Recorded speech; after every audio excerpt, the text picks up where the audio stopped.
Buenas tardes, compañeros y doctores. Nosotras somos el equipo 3, que está conformado por Mariana García, Angélica Mena, Edith Nonato, Carla Reynoso y mi nombre es Agali Quintero. Y el día de hoy les vamos a presentar el tema de aminoácidos. Bueno, a lo largo de la exposición les vamos a explicar diferentes puntos, entre los que van a estar la importancia biomédica, la estructura y la función de los aminoácidos, las clasificaciones y sus propiedades físico-químicas de estos. Vamos a comenzar con la importancia biomédica. Los aminoácidos van a ser unidades básicas que van a formar a las proteínas, y esto es importante porque las propiedades biológicamente relevantes de las proteínas van a ser dadas por los aminoácidos.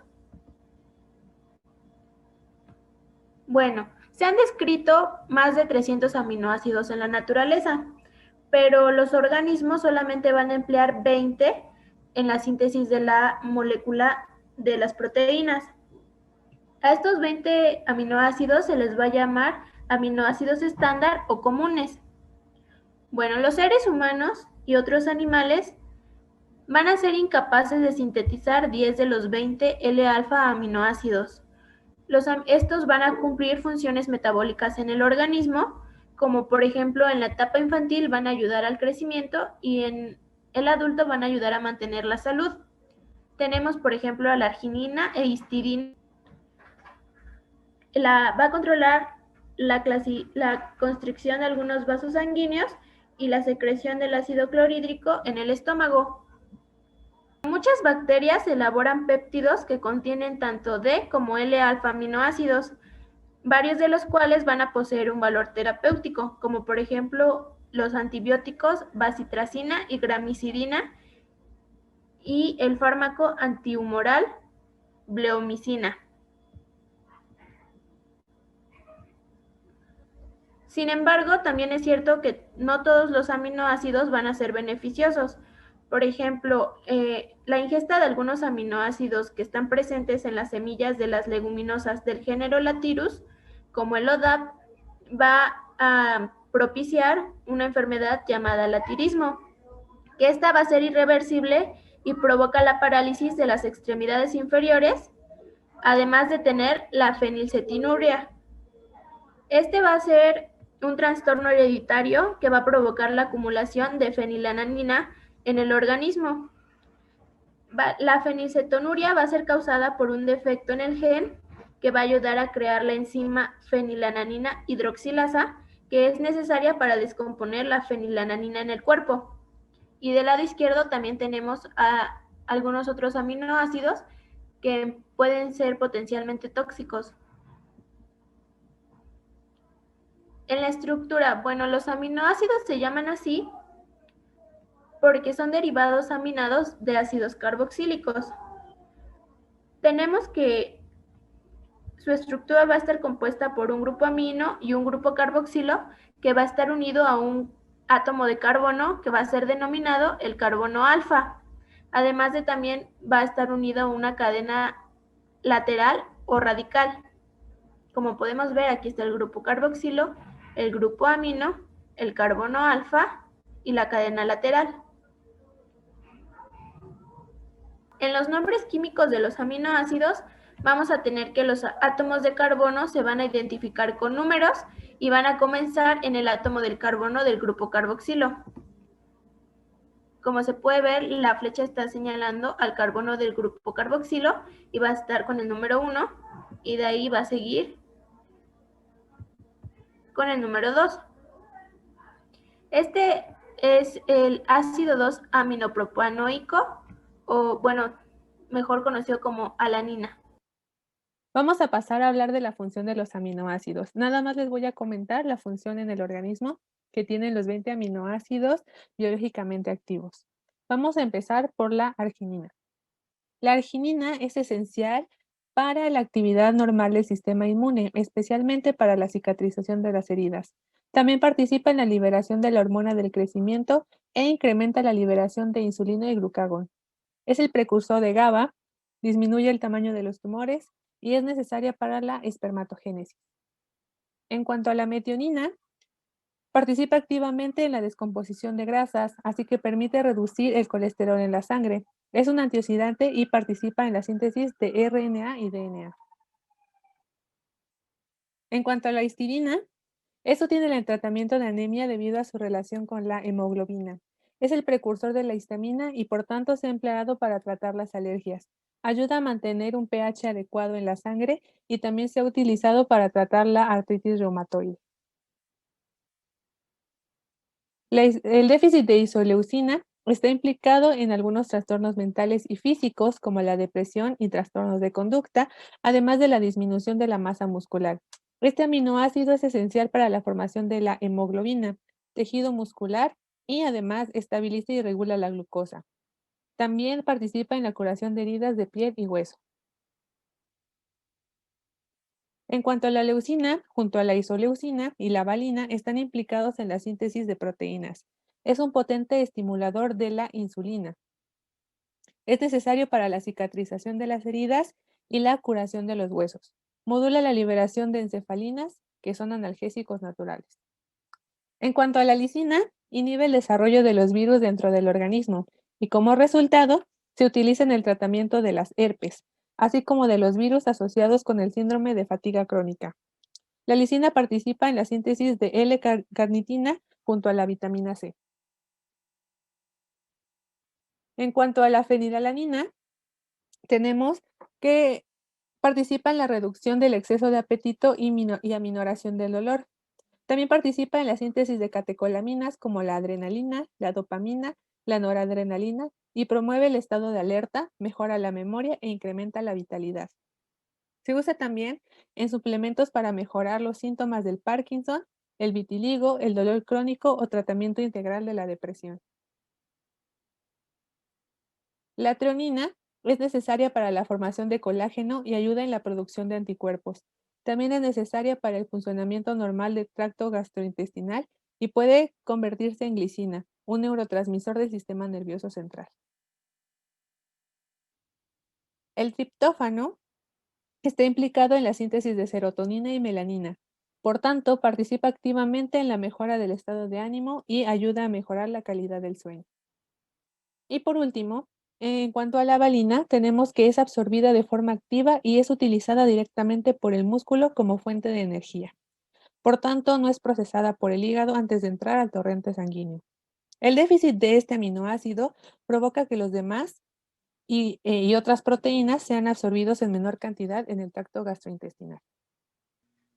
Ok, una pequeña introducción con respecto a la clasificación de los aminoácidos es que con respecto a estos 20 aminoácidos que se van a encontrar en las proteínas, vamos a tener las diferencias. En este caso, algunos van a tener cadenas laterales no polares, otras, estas mismas van a tener como consecuencia que van a ser hidrofóbicos, otras van a ser polares o ionizadas con un pH neutro y pues esta consecuencia va a ser hidrofílica. Otra propiedad igual va a ser las cadenas laterales que van a tener influencias con la forma tridimensional general de la conformación de las proteínas. Igualmente, pues se van a clasificar en hidrosolubles y todas esas propiedades importantes que van a tener en la clasificación. En este caso, las cadenas laterales van a pertenecer a las clases químicas alifáticas, aromáticas, sulfuradas, alcoholes, bases, ácidos y amidas. Continuamos con la siguiente diapositiva y se van a mostrar básicamente la clasificación de los polares y no polares. Con respecto a los no polares, también se van a llamar alifáticos. Estos alifáticos van a tener cadenas hidrocarbonadas que van a ser enlaces covalentes no polares. En este caso, los hidrógenos van a ser encontrados en una de las cadenas laterales que se van a unir a un carbono. Eso también va a hacer que este grupo sea capaz de formar una interacción electrostática con el agua. Es por esto que se va a llamar no polar.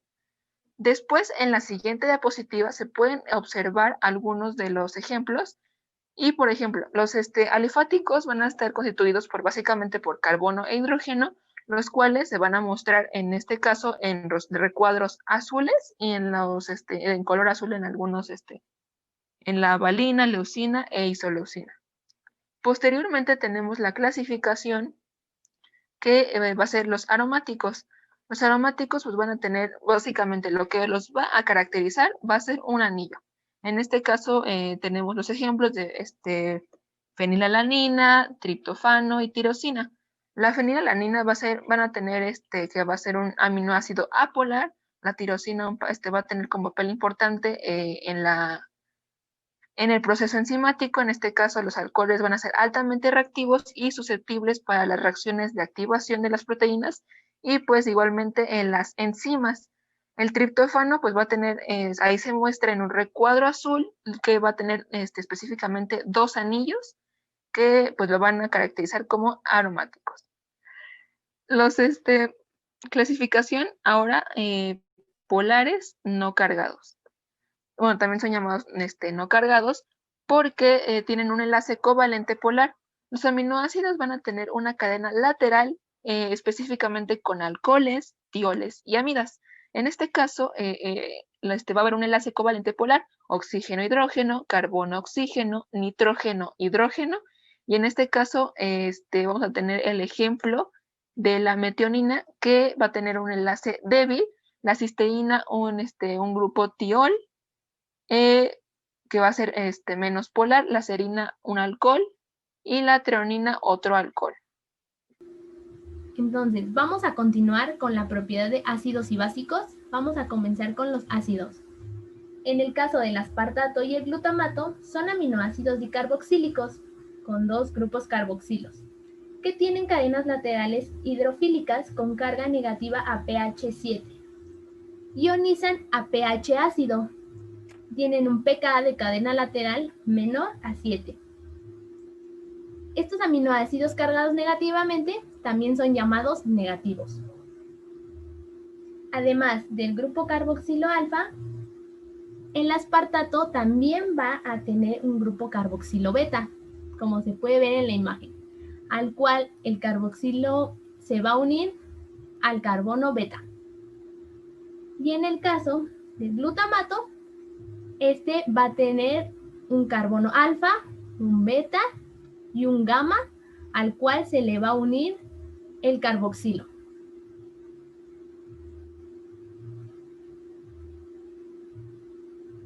Entonces, vamos a continuar con los básicos. La histamina, lisina y arginina presentan cadenas laterales hidrofílicas, que son bases nitrogenadas, y tienen carga positiva a pH 7.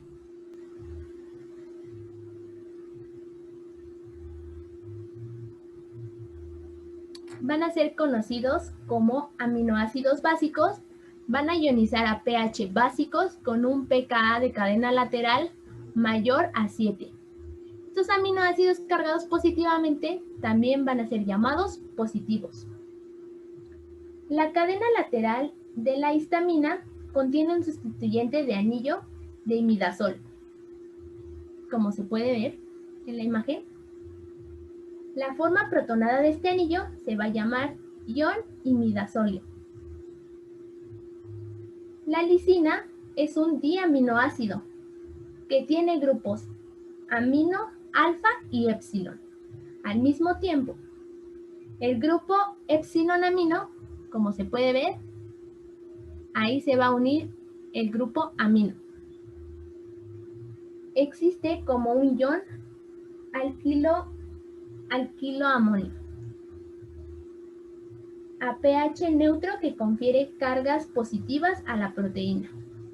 Y en el caso de la arginina, es el más básico de todos los 20 aminoácidos porque su cadena lateral de ion guanidinio está protonada bajo todas las condiciones que se encuentran de manera habitual dentro de la célula. Las cadenas de la misma van a aportar las cargas positivas. Después vamos a tener a los aminoácidos estándar. Esto se refiere a que no va a haber modificaciones covalentes, por lo cual se va a dividir en 2, en esenciales y no esenciales. Los esenciales van a ser los que el ser humano no puede producir, mientras que los no esenciales son los que el ser humano puede producir y que no necesita ingerir en la dieta. La histidina va a ser esencial en los niños, mientras que para los adultos este ya no va a ser esencial. Ahora les vamos a hablar de algunas propiedades físico-químicas. Vamos a comenzar con el carbono asimétrico. El carbono asimétrico va a ser aquel carbono que se va a enlazar con 4 radicales diferentes, que como mencionamos al inicio va a ser un grupo amino, un grupo carboxilo, un átomo de hidrógeno y una cadena R. Aunque va a haber algunas excepciones, por ejemplo, la glicina y la prolina. La glicina en su cadena R va a tener solamente un átomo de hidrógeno.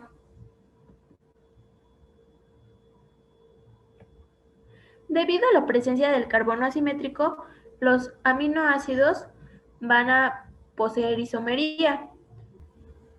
Debido a la presencia del carbono asimétrico, los aminoácidos van a presentar isomería. Estos se van a dividir en una serie L y una serie D. La serie L va a estar, su grupo amino va a estar hacia la derecha del carbono asimétrico, mientras que en la isomería L va a presentar el grupo amino hacia la izquierda del carbono asimétrico. Va a existir isómeros ópticos, que va a hacer que las moléculas van a desviar la luz polarizada hacia la derecha o hacia la izquierda. Hacia la derecha se va a denominar dextrogiro y hacia la izquierda se va a denominar levogiro. Bueno, la serie L va a ser biológicamente activa, mientras que la serie D van a ser los que las enzimas no van a poder reconocerlos. Entonces, seguimos con anfoterismo. Anfótero se le va a denominar a la molécula que puede comportarse como un ácido o una base dependiendo del pH del medio donde se encuentre. Por lo tanto, puede actuar como un ácido o una base. En un pH básico actuará como un ácido para compensar y en un pH ácido actuará como una base. Los grupos funcionales susceptibles a ionización van a ser el grupo amino y el grupo carboxilo, donde el grupo carboxilo va a donar un protón, mientras que el grupo amino va a aceptar ese protón. Entonces, puede haber una forma doblemente ionizada. Tenemos a la molécula en una disolución neutra. La molécula no sabe cómo comportarse, si como un ácido o como una base. Entonces, actúa de manera neutra. A esta propiedad se le va a denominar suiterio, que es una doble ionización. Hablaremos de punto isoeléctrico. Es el pH característico en el que la carga eléctrica es cero. El pH isoeléctrico, también llamado PI por sus siglas, es el pH a la mitad entre los valores de pK1 y pK2 a ambos lados de las especies. Para un aminoácido como la alanina, que tiene dos grupos que se disocian, el primer pKa es su grupo carboxilo, que tiene un pKa de 2.35. Y el segundo, en su grupo amino, su pKa es de 9.69. De este modo, el pH del punto isoeléctrico de la alanina vamos a tener una fórmula en donde el punto isoeléctrico es igual a pK1, que es el grupo carboxilo, más pK2, más el grupo amino, entre 2, que va a ser 2.35 más 9.69 entre 2 dará igual a 6.02 como punto isoeléctrico. En los aminoácidos cargados tenemos un valor extra de pKa correspondiente al del grupo radical, por lo que el punto isoeléctrico se calcula de forma distinta. Por ejemplo, el aspartato y el glutamato tienen más de un grupo carboxilo. Esto quiere decir que son más ácidos, por lo que su punto isoeléctrico se va a calcular de forma diferente. Vamos a tener que en su primer grupo carboxilo es de 2.19 más su segundo grupo carboxilo, que su pKa es de 4.25. Esto entre 2 dará igual a un punto isoeléctrico de 3.22. Los grupos carboxilo y los grupos amino son grupos ionizables que se hallan en las cadenas laterales. El grupo carboxilo es de carácter ácido que a determinado pH es capaz de ionizarse o disociarse y quedar cargado negativamente al ceder un protón al medio. Por el contrario, el grupo amino es un grupo de carácter básico y a determinado pH puede captar un protón del medio y quedar cargado positivamente. También, a determinado pH, el carboxilo podría aceptar un protón para quedar en un estado neutro y por el contrario, el grupo amino puede ceder dicho protón para quedar en su estado neutro también. El grupo carboxilo puede tener una carga neutra o negativa, pero jamás positiva. Y el grupo amino puede tener una carga neutra y positiva, pero jamás negativa. Entonces, recordemos que el pKa es una magnitud que cuantifica la tendencia que tienen las moléculas a disociarse en una solución acuosa. Estos grupos van a tener un pKa específico, que va a ser entonces el pH al que son iguales las concentraciones de las formas protonadas y no protonadas. Entonces, se van a presentar dos situaciones. La primera, en el que el pH va a ser menor que el pKa, entonces vamos a decir que están en su forma protonada, que va a ser capaz de donar un protón. Y la situación número 2, en donde el pH es mayor que el pKa, entonces vamos a decir que están en la forma no protonada, por lo que va a ser una aceptación de protones. Los 7 aminoácidos comunes tienen cadenas laterales ionizables con sus valores adicionales y medibles de pKa. Esos valores difieren entre los aminoácidos. Así, a determinado pH, con frecuencia los aminoácidos tienen cargas netas diferentes. Los estados iónicos de las cadenas laterales de los aminoácidos influyen sobre las estructuras tridimensionales de las proteínas.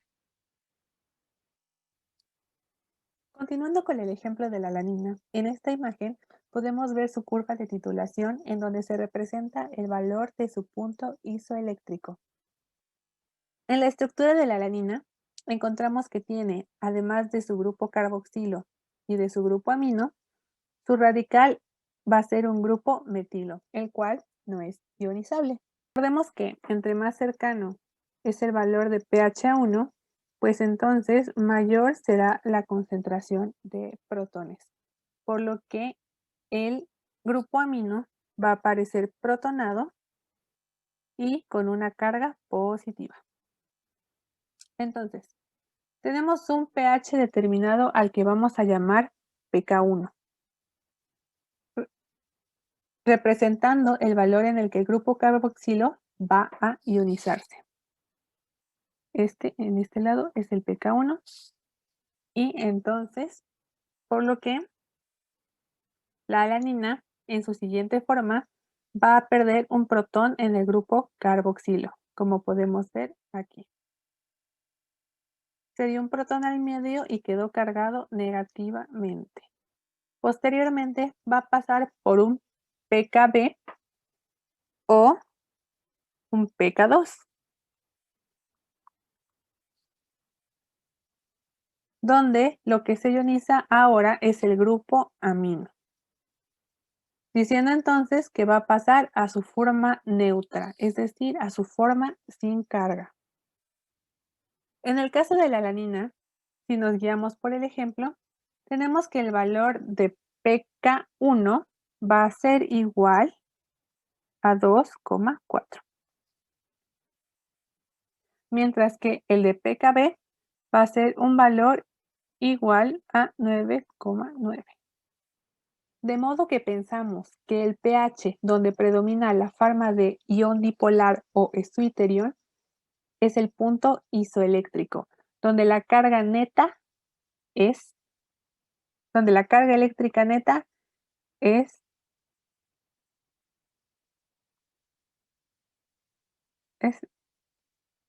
0. Como podemos observar, la forma más cercana a pHs bajos tiene una carga eléctrica neta de más 1, porque tiene el grupo amino cargado positivamente y los demás grupos no tienen carga. Es su forma de catión. Por otro lado, la forma en que queda en pHs más altos tiene una carga eléctrica neta de -1, porque el carboxilo es el que está cargado negativamente y los demás están en su forma neutra, es decir, pues no van a tener ninguna carga. Entonces va a estar en su forma de anión. Ahora bien, ¿cómo calculamos el punto isoeléctrico? Que aquí está representado por una Pi ala, que es el punto isoeléctrico de la alanina. Pues muy fácilmente. Se vamos a buscar el ion dipolar, es decir, que sin duda alguna es pues es el que tiene carga negativa, carga eléctrica neutra de 0. Y vamos a buscar los pKa al lado de este ion dipolar. Y pues vamos a hacer un promedio con nuestra fórmula, que va a ser punto isoeléctrico, va a ser igual a pK1 más pK2 entre 2. Y esto va a ser, en el caso de la alanina, 2.4 más 9.9 entre 2. Vamos a tener entonces que el punto isoeléctrico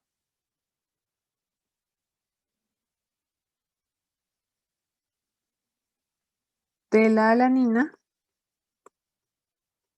va a ser 6.15.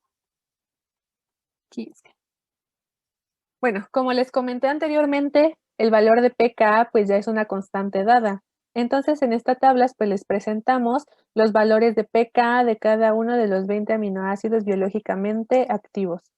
Presentamos el pKa del grupo carboxilo, el grupo amino y de su cadena lateral. En el caso de los aminoácidos que tienen un grupo carboxilo, vamos a tener que es un ácido débil. En este caso, se va a usar la ecuación de Henderson-Hasselbalch para calcular la fracción del grupo que se va a ionizar con el pH determinado que ya se vio anteriormente.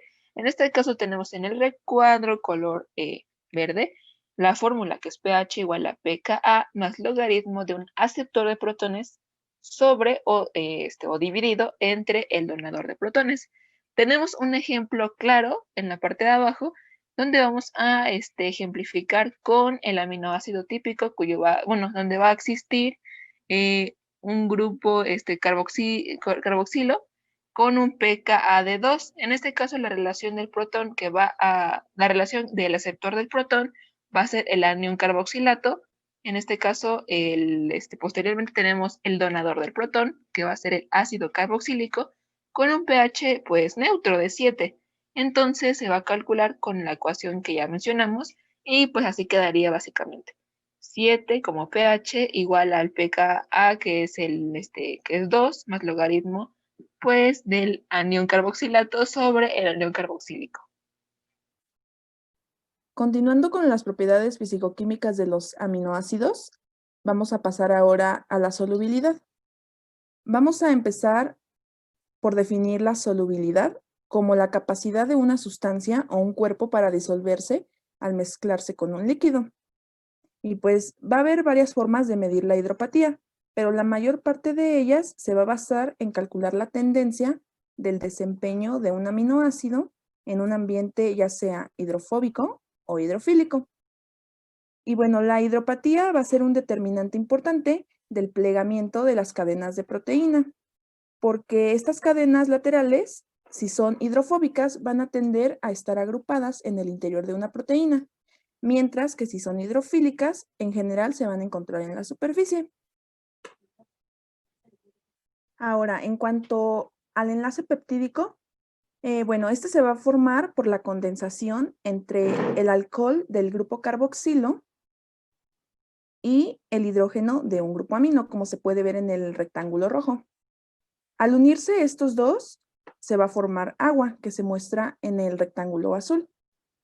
Y se va a dar la unión del carbono con el nitrógeno, como se puede ver en el rectángulo rosa.